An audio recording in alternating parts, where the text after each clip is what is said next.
are listening to the Discerning Leader Podcast, brought to you by Leadership Transformations, the podcast that helps you practice a preference for God. Today's Holy Week reflection features one of our team members, Rick Anderson. May this reading from the Gospel and an excerpt from Outstretched Arms of Grace anchor you in the story and events of the final week of Jesus' life, his death, his burial, and resurrection.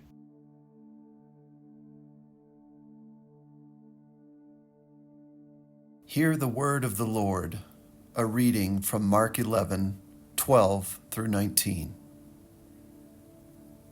The next day, as they were leaving Bethany, Jesus was hungry. Seeing in the distance a fig tree in leaf, he went to find out if it had any fruit. When he reached it, he found nothing but leaves, because it was not the season for figs. Then he said to the tree, "May no one ever eat fruit from you again." And his disciples heard him say it. On reaching Jerusalem, Jesus entered the temple courts and began driving out those who were buying and selling there. He overturned the tables of the money changers and the benches of those selling doves, and would not allow anyone to carry merchandise through the temple courts. And as he taught them, he said, "Is it not written, 'My house will be called a house of prayer for all nations'?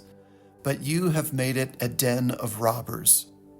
The chief priests and the teachers of the law heard this and began looking for a way to kill him, for they feared him, because the whole crowd was amazed at his teaching. When evening came, Jesus and his disciples went out of the city.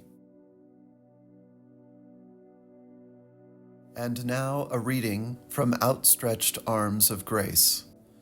Today, we begin to settle into the drama of all dramas, the grand finale of Lent.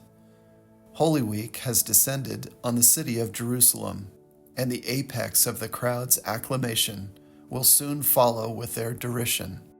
Mockery, scorn, and bitter contempt will be their mood in just a few days. They swiftly shift from adoration and worship to worthless ridicule almost overnight. Why? How? For what reason? The fickle crowds who once followed his every movement, reached out to him for every possible healing, were now getting ready to dismantle his power and turn against his authority. But Jesus continues to give of himself with outstretched arms of grace. He complies with the prophet's word and issues the request for a donkey to carry him one last time into Jerusalem as a free man, and all with full knowledge of what's in store for him later in the week. You can almost see him enduring the ride on the back of a simple donkey for the soul of the crowd. It was the best mode of transport for the King of Kings and Lord of Lords, who always led by humility, grace, wisdom, and love. Behold him being worshipped and adored. Believe in the Lord's exaltation. Belong to the members of the crowd who would stay faithful to the end, and become a worshiper with fresh insight and holy boldness.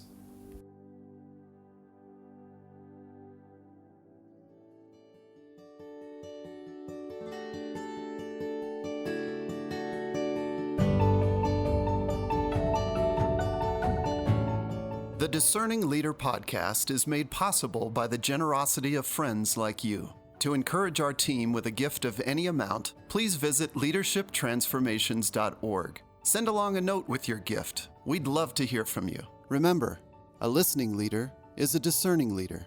Thanks for joining us. We'll see you next time on the Discerning Leader Podcast.